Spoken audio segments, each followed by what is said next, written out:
Capítulo 55. Afinidad con el cielo abierto. No debemos permitir que nuestro deseo por un resultado específico nuble nuestra percepción. Del ritmo de la guerra, subtexto de la página 6.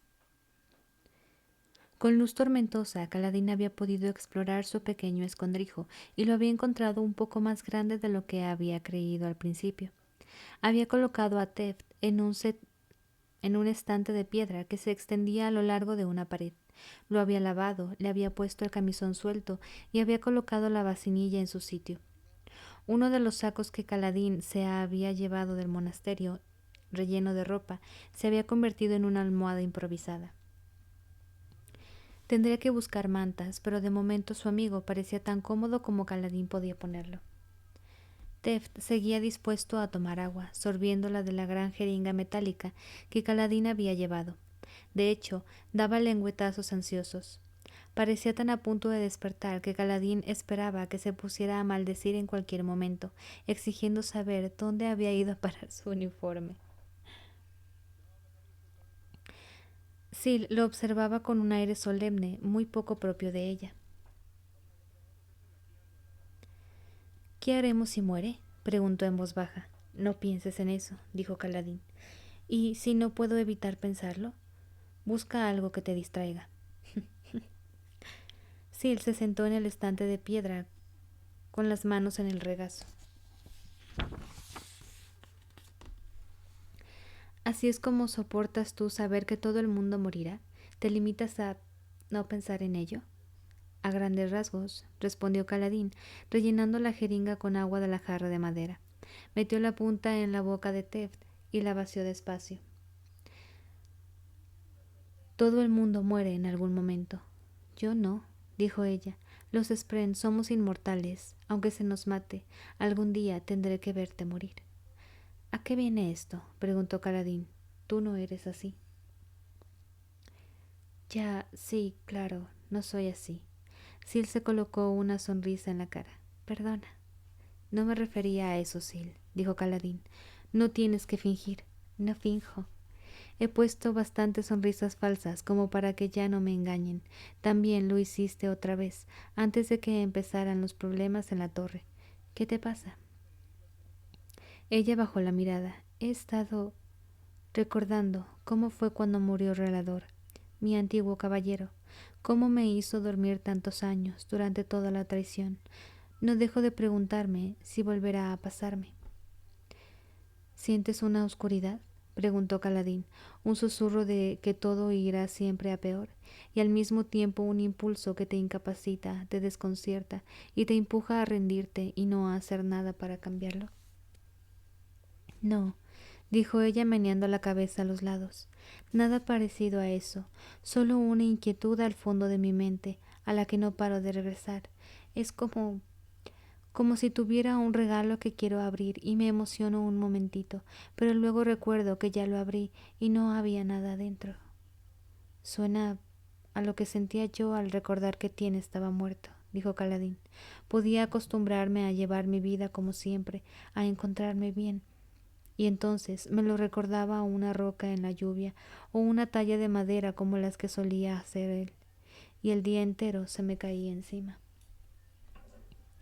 Exacto, pero a mí no se me cae el día encima, solo hace que quiera acomodarme y pensar y desear que pudiera verlo otra vez.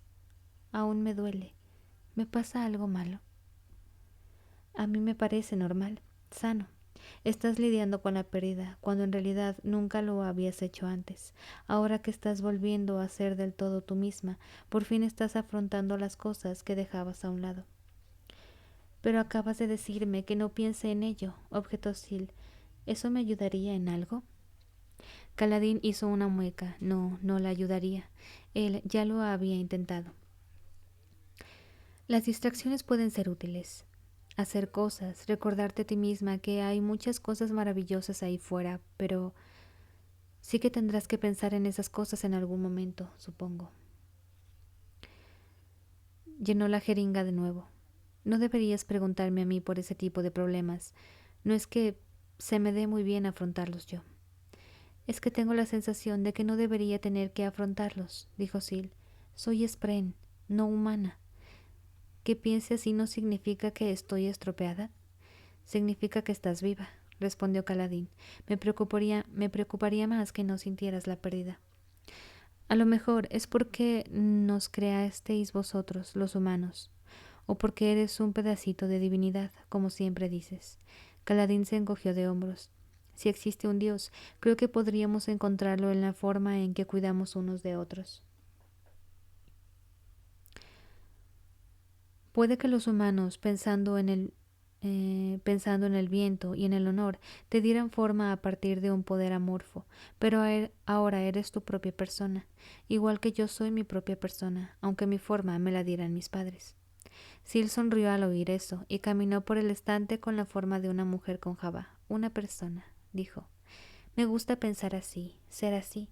Muchos de los demás honores hablan de que se nos creó para ser lo que debemos ser. Yo antes también hablaba así, me equivocaba. Muchos humanos son iguales, dijo él agachándose para quedar al nivel de sus ojos. Supongo que los dos tenemos que recordar que, pase lo que pase en nuestras cabezas, fuera lo que fuese que nos creó, podemos elegir. Eso es lo que nos hace personas, Sil. Hola Artema, perdón, no había visto que ya estaban comentando. Hola Alice, ya me acabé el primer libro. Ah, la madre, pero si ibas a la mitad ayer, ¿no? ¿Cuál es tu momento favorito? El mío es cuando Dalinar cambia a juramentada por los hombres del puente. Ay, Dios mío, Dios mío. Hablando de spoilers, que obviamente le estamos dando a Alice, está muy bueno. Aunque me emocioné cuando Caladín se dio la vuelta para ayudar a Dalinar y los demás lo acompañaron. Es que todo ese momento, todos esos capítulos, la traición y el cómo Caladín va y voy a proteger a los que no pueden defenderse y la chingada y está muy emocionante todo, todo, todo, todo. Sí, le metiste bastante turbo. Eh,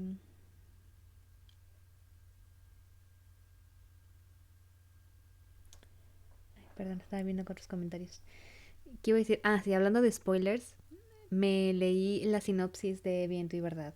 No quería hacerlo porque sé que obviamente iba a tener spoilers, pero no me pude resistir. No estuvieron tan gachos los spoilers, debo decir. O sea, no eran cosas que yo dijera así como de, oh, no puede ser, jamás me lo habría imaginado. Nah.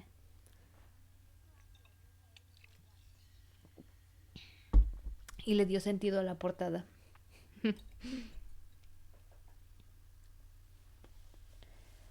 Ok, continúo.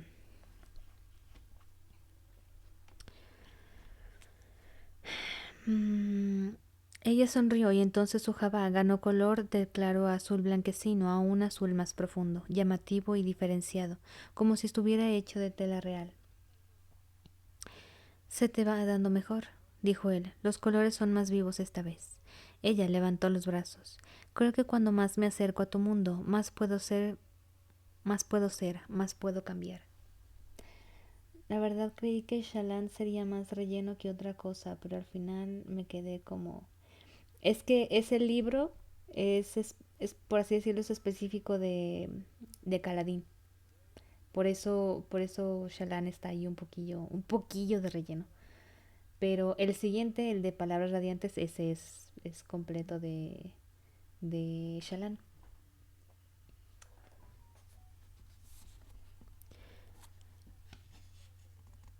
Hola, Outlander. Buenas, buenas. A mí me gusta más Jasna en el primer libro. Sí. Pues es que en el segundo, en Palabras Radiantes casi no sale, ¿verdad? Bueno, está casi como medio libro por ahí, perdida en un barco. Pareció gustarle esa idea y se sentó para hacer que su vestido pasara de un tono de azul a otro y luego al verde. Caladín terminó de dar a Teft la jeringa de agua y la sostuvo en alto. Los lados del metal tenían huellas de dedos hundidas en la superficie. El aparato se había convertido en metal por moldeado de almas después de crearlo a partir de cera, como revelaban las huellas.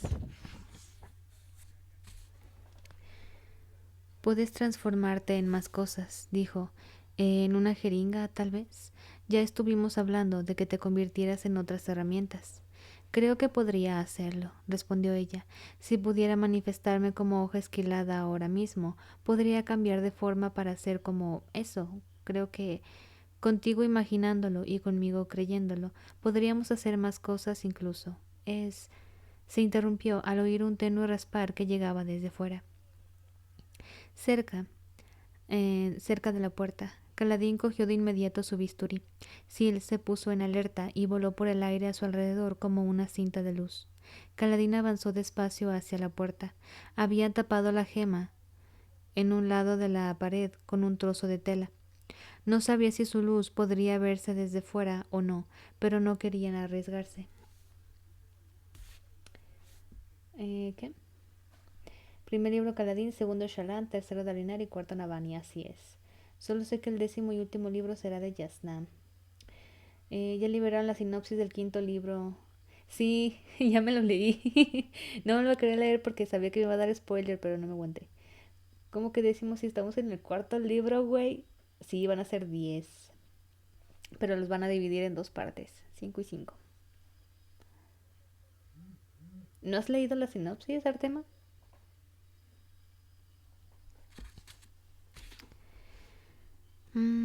Puedes transformarte, ok. Aún así podía oír. Había alguien allí fuera, delatando por sus botas contra la piedra. ¿Estaría inspeccionando la puerta? Tomó una decisión rápida, metió la mano bajo la tela y la apretó contra la piedra, ordenándole que se abriera. La pared empezó a separarse. Caladín se preparó para saltar hacia afuera y atacar al cantor que hubiera al otro lado, pero no era un cantor, era David. El modesto hombre del puente, vestido de paisano, dio un paso atrás cuando la puerta se abrió. Vio a Caladín y asintió con la cabeza, como si todo aquello fuera exactamente tal y como esperaba. ¿David? Dijo Caladín. Aparte de Rulain, David era el otro único hombre del puente original que no había manifestado poderes de corredor del viento. Por tanto, tenía sentido que estuviera despierto. Pero, ¿cómo había sabido llegar hasta allí?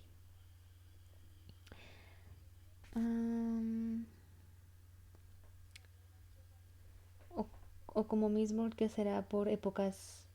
Pues no, no creo que por épocas, pero sí lo van a separar. Este, creo que sí van a ser como en el mismo tiempo, pero no sé hasta que no veamos el 5.º libro, vamos a ver qué pex. Habrá un salto de entre 15 y 50 años. Sí, o sea, no es tanto cambio, siento yo. Mm, también me acabé el citoverso. A ver, déjame seguir con esto. David. Dalinar. Aquí se equivocaron. Pusieron Dalinar. Debería marcar cuando, cuando hay algún error de edición en los libros. Me he topado varios en este. Dalinar. Ay. David sostuvo en alto una cazuela con algo líquido dentro. Caladín lo olisqueó. ¿Caldo? Preguntó. ¿Cómo lo sabías? David señaló la línea de cristal en la pared, donde la luz del esprén de la torre empezó a titilar. Era sorprendente porque, además de ser mudo, David rara vez ofrecía información por voluntad propia. Sosteniendo la cazuela incómodo por un solo brazo, David hizo entrechocar las muñecas. Puente 4. «¿Cómo me alegro de verte?», dijo Caladín, haciéndolo pasar a la sala. «¿De dónde has sacado el caldo? Da lo mismo. Ven, siéntate al lado de Teft». David era de los primeros a los que Caladín salvó cuando había empezado a prestar ayuda médica a los hombres del puente. Aunque las heridas físicas de David habían sanado, su conmoción de batalla era la más intensa que Caladín había visto en la vida. En todo caso, era estupendo tenerlo allí. Caladín había estado preocupándose por dejar solo a Teft. Si Caladín moría en una misión, estaría condenando también a Teft a muerte, a menos que alguien más supiera de su presencia. Hizo que David se situara, le enseñó a usar la jeringa y lo puso a dar de comer a Teft. Caladín se sintió mal por hacer que el hombre del puente mudo se pusiera a trabajar al momento de haber llegado. Pero según el reloj interno de Sil, la noche tardaría poco en caer. Caladín tenía que ir moviéndose. ¿En qué capítulo estamos? En el 55 creo que era. A ver, déjame fijo. Sí, 55. ¿Quién sabe si era Dalinar? Si hay gente que vuelve, porque no, gente que se teletransporta. No, es un error de edición. Debieron haber escrito David y pusieron Dalinar. Em,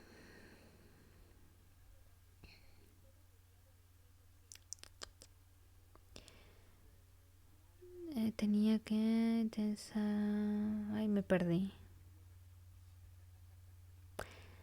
Te explicaré más cuando vuelva, le prometió Caladín. David, ¿puedes hacer que esta puerta se abra? Por si tienes que ir a por comida y gas, y gas, y agua. David se acercó y puso la mano en la gema de la puerta, que se abrió para él con la misma facilidad que para Caladín. Eso era un poco preocupante. Caladín tocó el granate de la pared. ¿Es prenda la torre? Llamó. Sí. ¿Es posible cerrar estas puertas para que no pueda abrirlas el primero que pase? Antes era posible sintonizarlas a individuos concretos. En los últimos tiempos solo puedo dejar una puerta dada para que cualquiera pueda abrirla, o bien bloquearla para que no la abra nadie. En fin, era bueno saber que, en un apuro, debería poder pedir al hermano que bloqueara la puerta. De momento, le bastaba con que David pudiera entrar y salir. Caladín hizo un asentimiento ágil, dejó una gema para que David se iluminara y se marchó.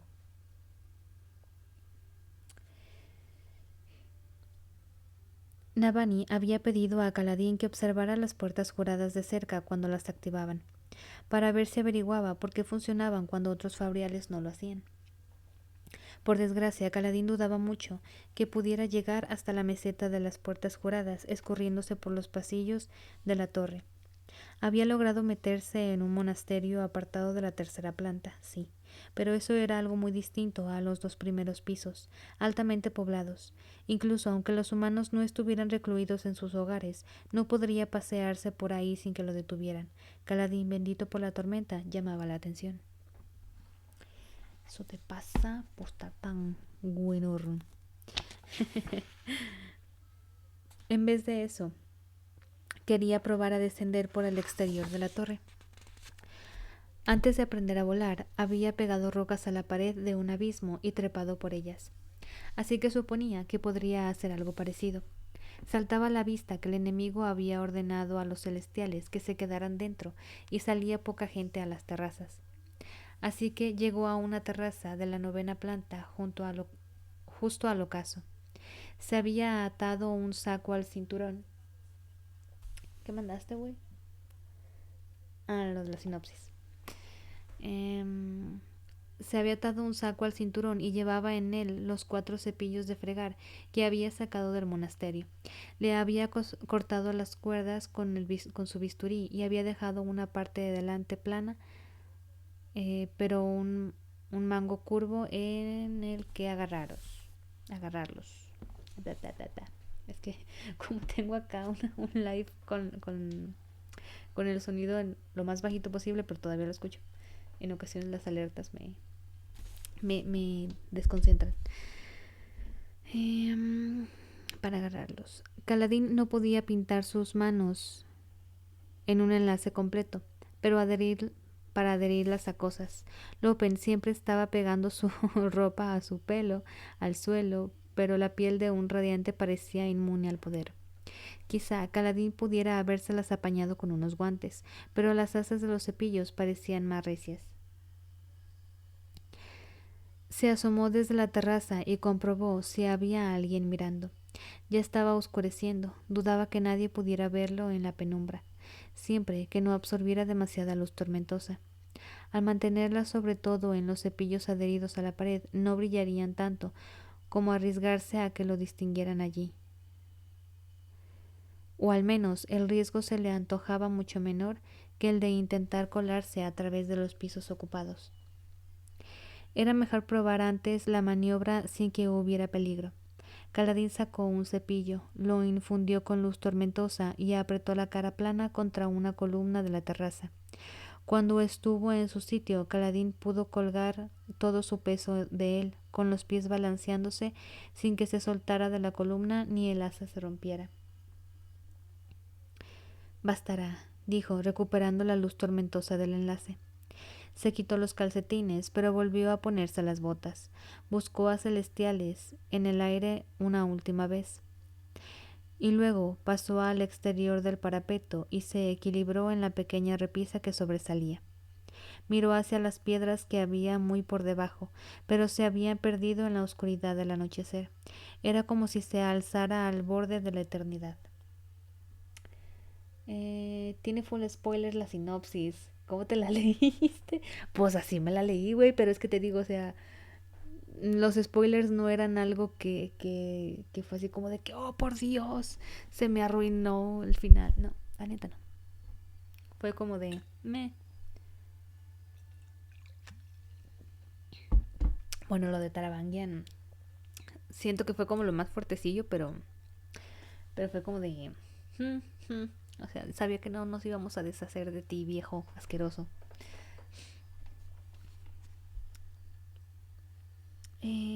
Siempre le había gustado estar en las alturas, incluso antes de hacerse radiante. Había tenido una cierta afinidad con el cielo abierto.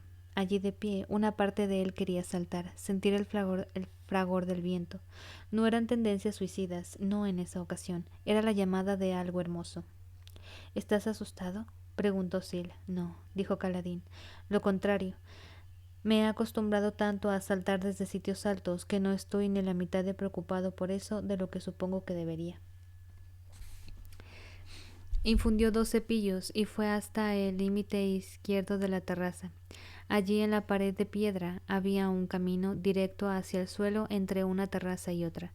Caladín respiró hondo, saltó de la terraza y estampó un cepillo contra la piedra y luego el otro. ¿Qué está vibrando? Ah, es esto.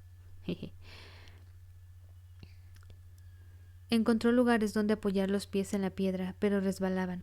En tiempos antiguos la roca de allí fuera había estado muy adornada, pero los años y años de altas tormentas la habían alisado en parte. A lo mejor Lift podría haber trepado por allí sin ayuda, pero Caladín se alegró de tener luz tormentosa. Infundió las puntas de las botas a través de los pies y las adhirió también a la pared. Empezó a descender hacia el suelo, despegando una extremidad, moviéndola y volviendo a pegarla. Sil caminaba por el aire a su lado, como si bajara por unos peldaños invisibles. Caladín encontró la maniobra más difícil de lo que había anticipado. Tenía que depender mucho de la fuerza del torso y los brazos, ya que era difícil que las botas se adhirieran bien solo por las puntas. Lo que me llama la atención es el tema del campeón de Odium. Dice que solo se puede encontrar en el reino espiritual. ¿Será personaje de otro mundo? ¿Tendrás más ganas de llegar al final? Sí, sí. Sí me dieron más ganas de seguir leyendo. No sé qué show se traen ahí. O sea, me hizo hacerme muchas preguntas. Y había otras cosas, por ejemplo, lo de Benny, pues yo ya me lo sabía, ¿no? Ya me había dado mucho spoiler antes por más que nada por las ilustraciones en los Cosmerectovers. Pues sí te das spoilers gachos.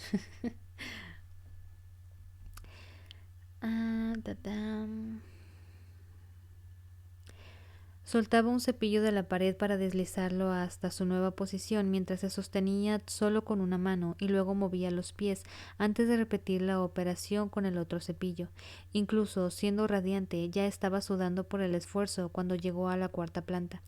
Decidió tomarse un descanso y después de que Sil comprobara que estaba vacía, fue hacia una terraza y salió a ella. Se sentó, respirando hondo mientras unos pinchudos frío-spren recorrían la barandilla hacia él como amistosos gremlinos. Sil voló al pasillo para asegurarse de que no había nadie cerca. Por suerte, la torre cada vez más fría y la necesidad de disimular parecían haber convencido a la mayoría de los cantores asaltantes de alojarse muy hacia el interior. Mientras Caladín se mantuviera alejado de las patrullas, debería estar a salvo. Se quedó sentado con la espalda contra el parapeto de la terraza, notando que le ardían los músculos. Como soldado y después como hombre del puente se había acostumbrado a la sensación de tener los músculos fatigados. En tiempos más recientes casi le parecía que estaba haciendo trampa, porque la sanación por luz tormentosa volvía rara esa sensación, y en efecto, después de estar sentado un minuto, casi había remitido del todo. Cuando Sil volvió, Kaladin retomó el descenso. Al hacerlo, se acercaron a él un par de viento espren como pequeñas líneas de luz que trazaron bucles a su alrededor. Mientras bajaba hacia el tercer piso, de vez en cuando le mostraban caras o contornos de figuras antes de soltar risitas y alejarse volando. Sí los miraba con cariño. Kaladin quiso preguntarle qué estaba pensando, pero no se atrevía a hablar por si alguien oía voces llegando desde fuera de su ventana. De una ventana. Se preocupó de no hacer ruido al apretar sus asideros contra la pared. Kaladin tuvo un contratiempo cuando llegó al tercer piso. Sil fue la primera en darse cuenta, se convirtió en cinta y creó el glifo de parar en el aire junto a Kaladin. Él se detuvo y entonces lo oyó. Voces. Hizo una seña con la cabeza a Sil, que fue a investigar. Kaladin sintió su preocupación a través del vínculo. Cuando Sil era una hoja esquilada, tenían una conexión mental directa, pero si no estaban en esa forma, la conexión era más débil. Habían practicado a enviarse palabras entre ellos, pero tendían a ser solo impresiones vagas. En esa ocasión, a Kaladin le pareció estar recibiendo algunas palabras claras. Cantores con catalejos, terraza del segundo piso, miran hacia arriba. Kaladin se quedó aferrado a la pared, tan silencioso como podía. Los oía por debajo y a la izquierda en una terraza. ¿Tenían catalejos? ¿Por qué? Para vigilar el cielo, pensó, intentando proyectar la idea a Sil, por si llegan corredores del viento explorando. No querrán usar las puertas juradas hasta asegurarse de que nadie los ve. Sil volvió y Kaladin empezó a sentir de nuevo que le ardían los músculos. Se secó la frente sudada con la manga y luego, con cuidado y apretando los dientes, recuperó la luz tormentosa para liberar uno de los cepillos a los que estaba asido. De su piel empezó a emanar un humo luminiscente, pero antes de que la luz se hiciera demasiado evidente, volvió a enlazar el cepillo, se estiró y lo adhirió a la piedra, tan a su derecha como pudo. Avanzó de lado, alejándose de la zona ocupada. Cruzaría la siguiente terraza y seguiría descendiendo por el otro lado. Mientras se movía, oyó a las tropas enemigas charlando en Alessi. Le parecieron voces de mujeres, aunque algunas formas de los cantores hacían el género difícil de distinguir según la voz. A juzgar por la conversación, en efecto, vigilaban por si llegaban corredores del viento. Hacían las transferencias por puerta jurada de noche a propósito, ya que unos radiantes volando resaltarían como antorchas brillando en el cielo oscuro. Kaladin cruzó 2 terrazas hacia su derecha y siguió hacia abajo por otro pasillo de piedra lisa. Estaba en la parte septentrional de la torre y se había movido hacia el oeste para alejarse de los guardias. Sil siguió comprobando las terrazas cercanas mientras Kaladin proseguía a su metódico ritmo. Por desgracia, al poco de superar la segunda planta, destelló una luz oscura desde las puertas juradas. Estaba teñida de violeta, como la luz del vacío, pero brillaba más que una esfera de esa luz. Kaladin se movió un momento de descanso. Se tomó un momento de descanso, colgando de la pared sin moverse. Sil susurró: «Ve a ver qué hacen esos exploradoras de la terraza. Dime si aún están vigilando el cielo». El campeón será un dragón. Dragón occidental.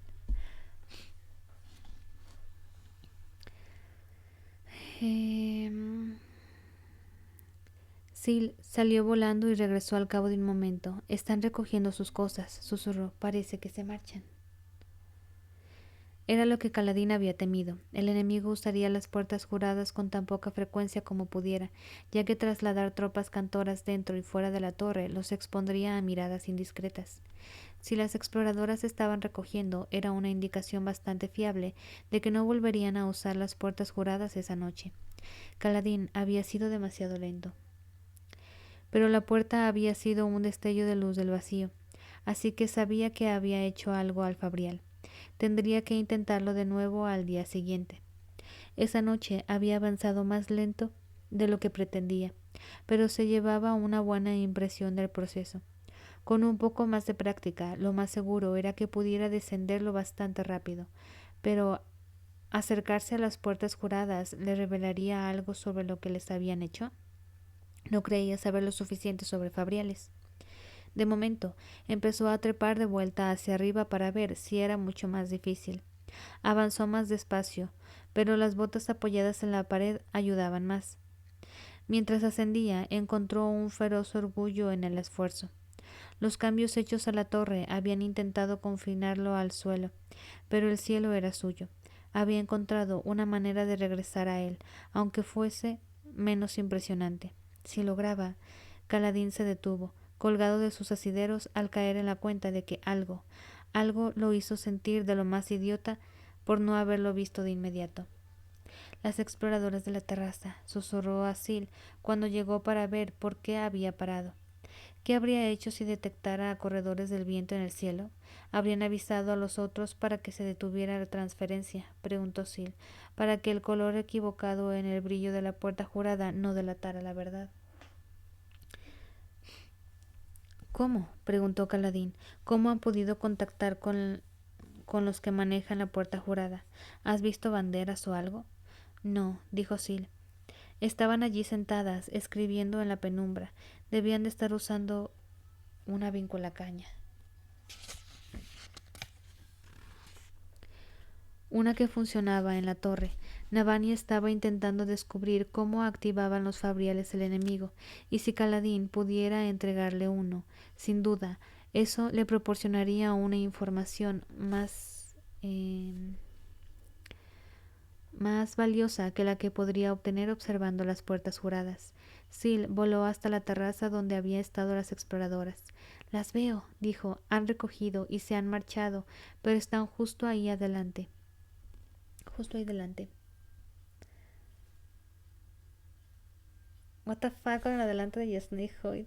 No lo había leído.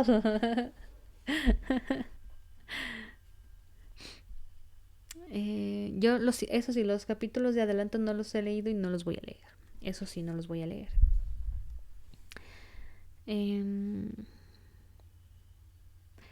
Síguelas, envió Caladín mentalmente, y empezó a moverse tan deprisa como podía en esa dirección.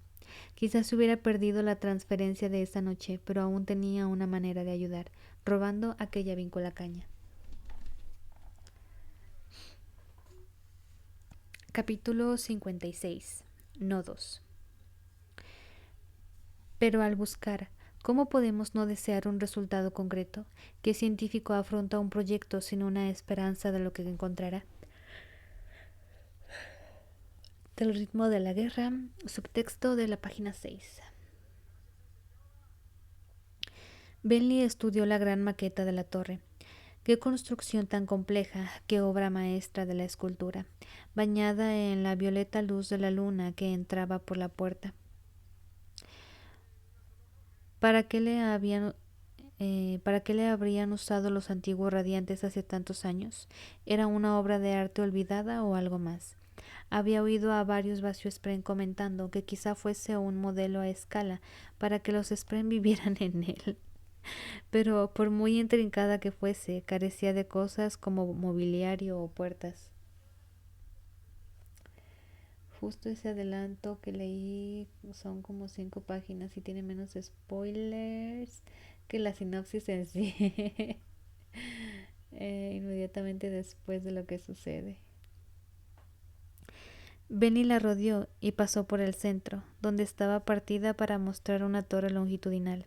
Por algún motivo, verla en miniatura resaltaba lo imposiblemente gigantesca que era la torre.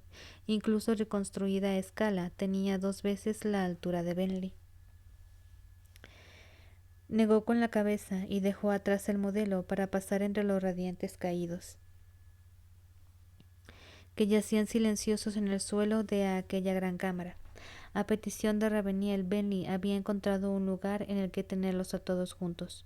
La dama de los deseos había querido que estuvieran en la planta baja y cerca de las salas del sótano, para poder enviar mensajeros con rapidez, pero aquella zona de la torre estaba demasiado ocupada, así que, en vez de molestarse en expulsar a la gente de una cámara para utilizarla, Bentley se había apropiado de aquella, recién descubierta y vacía.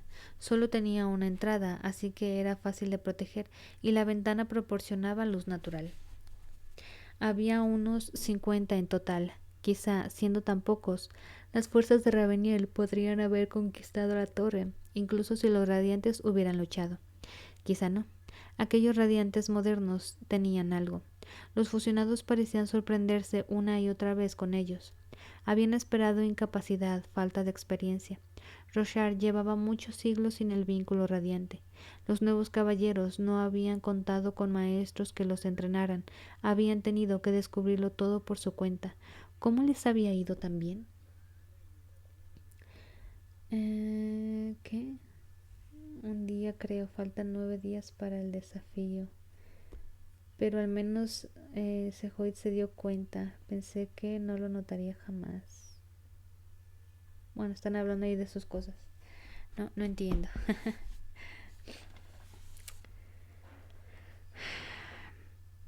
Timbre latió sus pensamientos sobre el asunto. A veces la ignorancia era una ventaja, ya que no estabas limitada por las expectativas del pasado. Quizá fuese eso, o quizá fuese otra cosa. Nuevos, jóvenes, entusiastas, enfrentados a almas fusionadas viejas y cansadas. Bentley se quedó cerca del cuerpo de una mujer joven. Cada radiante estaba tendido sobre una manta y cubierto por una sábana, como un cadáver, con solo la cara a la vista. Aquella radiante, sin embargo, se movía. Tenía los ojos cerrados, pero contraía la cara, como atenazada por una terrible pesadilla. Tal vez fuese eso. En el pasado, Odium había invadido la mente de Bentley, así que quizá sabía hasta dónde podía llegar su toque corruptor. ¿Quién sabe? ¿Quién sabía hasta dónde podía llegar su toque corruptor? Corredora del viento, pensó Bentley leyendo las marcas del suelo al lado de la mujer. Habían apuntado allí todo lo que el equipo de Bentley había podido averiguar sobre cada radiante, interrogando a los humanos de la torre. Miró hilera abajo hacia otro radiante, cuyo rostro tenía tics parecidos. También era corredor del viento.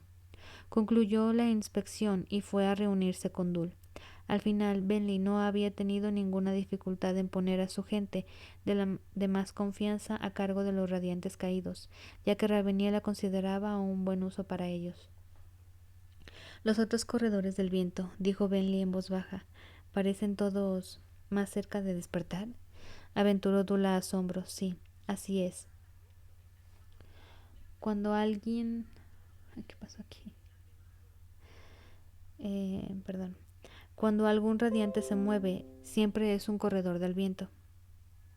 Hemos visto a algunos murmurando en sueños. Raveniel me ha pedido que compruebe precisamente eso, dijo Bentley ansiedad. Parece que ya lo anticipaba. Tampoco era difícil de adivinar, repuso Dul. El radiante que está despierto y que, en teoría, merodea por la torre es un corredor del viento, ¿verdad? Estamos rozando los spoilers.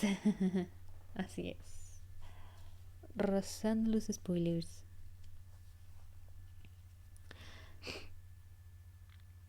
Bentley asintió, mirando las hileras de cuerpos. Los leales a ella caminaban entre los radiantes, administrándoles caldo y cambiando las mantas manchadas. Ha sido una buena jugada situarnos aquí, susurró Dul. Cuidar de los humanos nos permite reunir mantas y ropa para cuando nos marchemos. He empezado a hacer acopio de pasta de caldo, que debería aguantar bien. Bien, dijo Bentley ansiedad. Cuando solo haya nuestra gente por aquí, haced pruebas a esos corredores del viento y mirad a ver si podéis despertar a uno.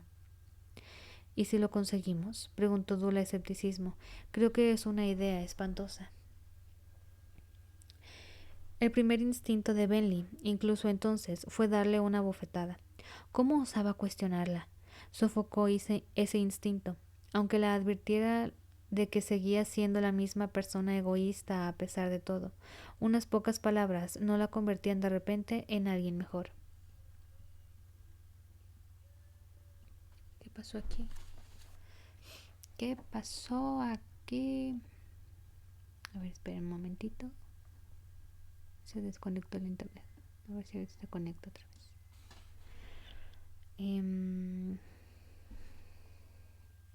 Sus poderes seguirán estando reprimidos, le explicó Bentley, así que no debería ser un peligro para vosotros. Y si se pone violento, huid y dejad que supongan que ha despertado espontáneamente. Eso evitará que se nos implique. Bien, pero ¿por qué arriesgarnos? Escapar y escondernos sería mucho más fácil con la ayuda de uno de estos, dijo Bentley. Como mínimo necesitaremos una distracción para huir. Que los corredores del viento despertaran de pronto y se pusieran a luchar a luchar nos lo proporcionaría. Miró a Dul, que seguía canturreando a escepticismo. Escucha, dijo Bentley mientras completaban su ronda por la sala.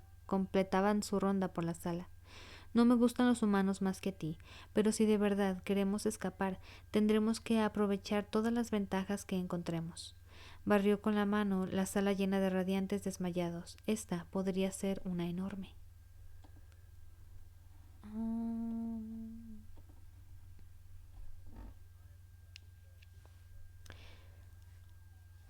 Por fin, Dul canturreó a reconciliación. Supongo que tienes razón. Merece la pena intentarlo, aunque no sé muy bien cómo despertar a esta gente.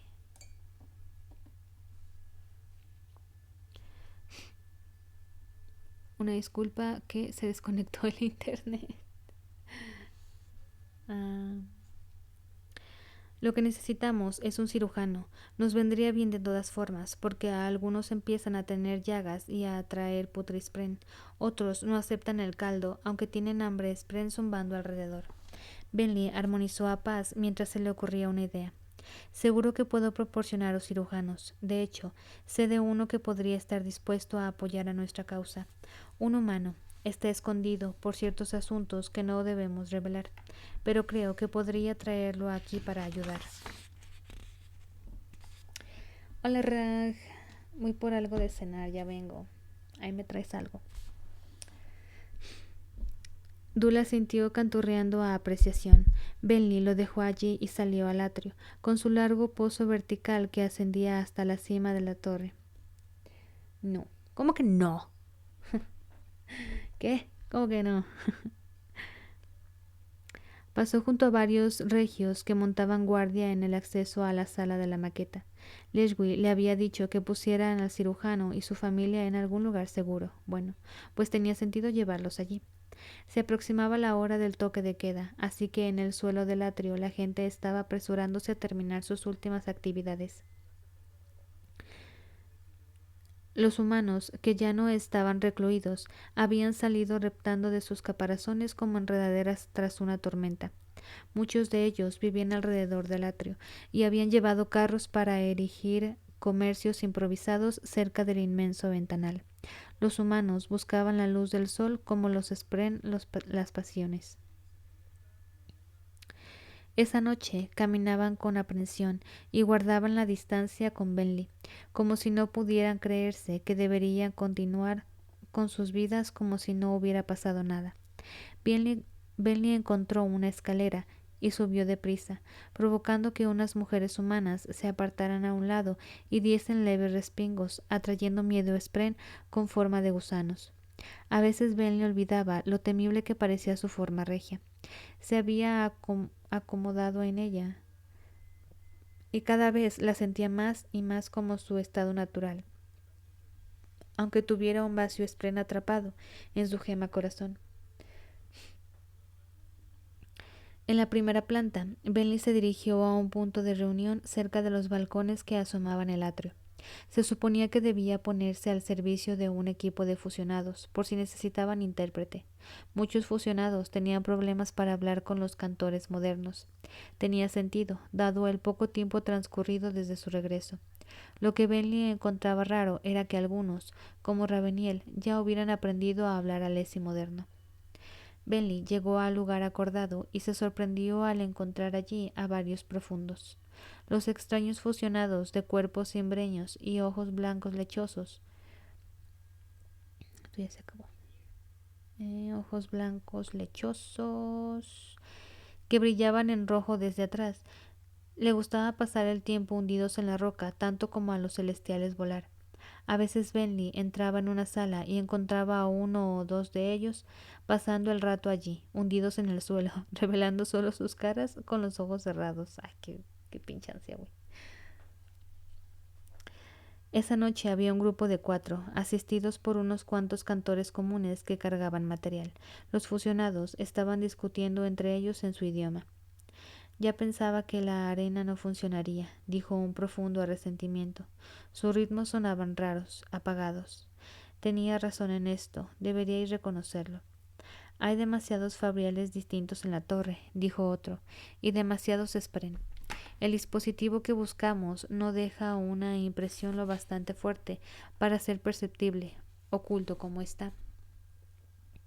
Estáis buscando el fabrial que genera el escudo alrededor de la columna, adivinó Bentley. Raveniel había mencionado que el campo lo creaba un fabrial, del que teorizaban que estaría mantenido por varias gemas, llamadas nodos, escondidas en algún lugar de la torre. Los profundos no lo reprendieron por haber hablado sin que se dirigieran antes a ella. Como voz de Raveniel, Bentley tenía cierta autoridad, incluso con aquellos. No para darles órdenes, pero desde luego sí para hablar. ¿Por qué no usar secretos Spren? Preguntó. Encuentran fabriales con tanta facilidad como encuentran radiantes, ¿verdad? La torre entera es un fabrial, dijo uno de los profundos. Aquí los secretos Spren no sirven de nada. Dan vueltas en círculos, confundidos. Pedirles que encuentren un uso específico de luz aquí es como pedirles que encuentren una zona concreta de agua en un océano. Spren inútiles, dijo otro. ¿Habéis visto a los Spren? Bentley los había visto. Aquellos tipos de vacío-spren, en general invisibles salvo para aquellos a quienes escogían aparecerse, estaban dejando chispas en el aire, como si reaccionaran de alguna manera al campo de amortiguación. En aquel lugar, hasta alguien que no pudiera mirar en Shadesmar sabría si lo estaban observando o no. Estás leyendo más rápido que de costumbre, neta. Es que estoy... Cuando avanzo de la mitad en adelante, empiezo a leer muy rápido. No sé por qué. A veces se encuentran fabriales con tanta... Ya me perdí. Observas aquí ya. Al pensarlo, Bentley armonizó a emoción. No había Spren invisibles, y los secretos Spren eran inútiles. Eso significaba que en la torre, un radiante podría usar sus poderes con libertad sin que lo detectaran. Ella podría usar sus poderes sin que la detectaran. Lo que implicaba aquello hizo que Timbre empezara a vibrar a emoción también, en sincronía con la armonización de Bentley. Por fin podrían practicar. ¿Pero se atrevería? Vos, dijo uno de los profundos, haciéndole un gesto para que se acercara. Era una mujer con la piel blanca y unas tenues líneas arremolinadas de rojo. Tenemos que encontrar esos nodos, pero sin los secretos Spren quizá nos toque registrar la torre entera. Tú empezarás a interrogar a los humanos. Pregúntales si han visto alguna gema grande que no parezca estar conectada a ningún fabrial visible. Como desees, antigua, respondió Bentley avergüenza, pero si me permitís decirlo, me parece una solución poco elegante. ¿No es probable que los nodos estén ocultos? Sí, dijo otro, pero también deben ser accesibles.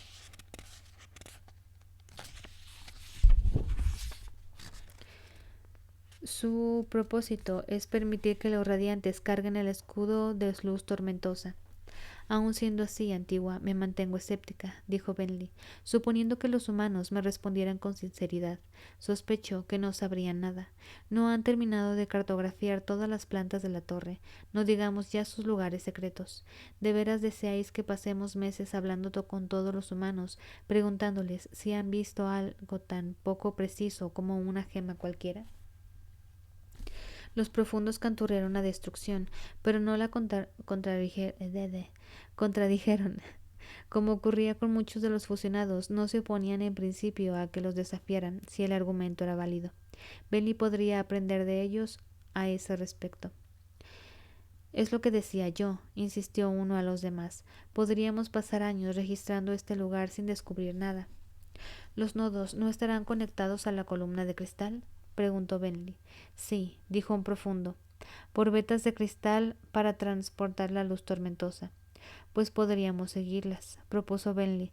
Podríais hundiros en la roca, buscarlas y usarlas para encontrar los nodos. No, dijo otro a mofa, no podemos ver estando insertados. Podemos oír y podemos cantar, y los tonos de Rochard nos guían. Si quisiéramos seguir las líneas, tendríamos que partir la piedra y cercar así toda conexión con la columna. Eso podría destruir por completo las protecciones de la torre, permitiendo que los radiantes despierten y perjudicando nuestro propósito. Por tanto, si encontrarais una gema en la torre, dijo Bentley, no podríais saber si está enlazada o no al campo de protección. Quizá rompierais la gema y descubriríais que estaba conectada a otra cosa que no tenía nada que ver. Los fusionados le canturrearon a mofa. Bentley estaba forzando los límites de interferencia que estaban dispuestos a aceptar. No, necia, dijo la mujer. Este fabrial de protección es nuevo. Se añadió a la torre después de su creación. Había pocas otras gemas que se parecían a esta. El resto de la torre funciona como una sola entidad, motivo por la que Raveniel pudo activar sus protecciones infundiéndola con la luz del vacío. Eso no explica tantas cosas como ellos parecen creer en realidad, pero Bentley canturreó a su misión para indicar que agradecía la información y que la hubiera sacado de su error. Mientras tanto, su mente seguía amilanada por lo que había descubierto antes. Llevaba muchos meses cohibiéndose con sus poderes, diciéndose a sí misma que no se atrevía a usarlos. Pero ¿por qué seguía preocupada después de lo que había averiguado? Timbre latió. Le indicaba que no pasaba nada por tener algo nuevo. Era natural. Pero no lo era, no del todo. Parecía que Bentley se había pasado casi toda la vida temiendo las cosas que no debería. Su curiosidad había provocado la perdición de su pueblo, y estaba jugando con unos poderes que no comprendía y reuniendo todo un grupo de esperanzados que dependían de ella. Si hacía alguna juzgada errónea, Dul y los demás estaban condenados. Los portadores conferenciaban entre ellos, pero la mujer no dejaba de observar a Bentley. Los otros tres parecían considerarla su superior, porque callaron cuando ella habló. Eres mortal, dijo la fusionada a Bentley. Eres la última oyente. Pocos regios se ganan un verdadero título. Y me resulta extraño encontrar a la hija de traidores con eso. Dime, ¿dónde situarías tú a nuestros nodos si tuvieras que hacerlo? Perdón, se me va la onda un poquito. Bentley armonizó agonía. No tengo conocimiento sobre la torre, no sabría deciros.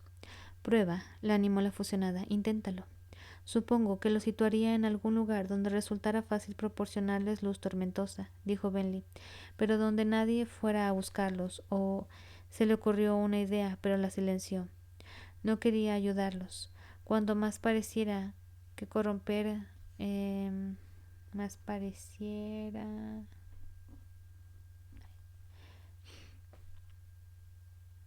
Ay, me perdí otra vez. No quería ayudarlos. Cuanto más tardaran en corromper del todo la torre, mejores perspectivas pensaba que tendrían los suyos. No, no importa. Soy una necia, antigua y una ignorante. Tal vez, pero también eres mortal y piensas como tal, repuso la profunda. Los mortales se ajetrean, tienen unas vidas cortas, siempre llenas de demasiadas cosas que hacen. Y en cambio, también son perezosos, no quieren hacer nada de lo que deberían. No dirías eso en cierto. Ay, ya te andas durmiendo. Sí, me estoy quedando dormida, güey. Sí, por supuesto, respondió Bentley. Aquella no era una fusionada que buscara objeciones. Sí, dijo otro profundo. No colocarían las gemas nodo, al menos una de ellas, donde la luz tormentosa pudiera renovarla de forma natural. Las tormentas llegan hasta esta altura muy pocas veces, dijo otro, pero el hecho es que llegan. En consecuencia, tendría sentido poner una al alcance de una ocasional infusión gratuita de energía.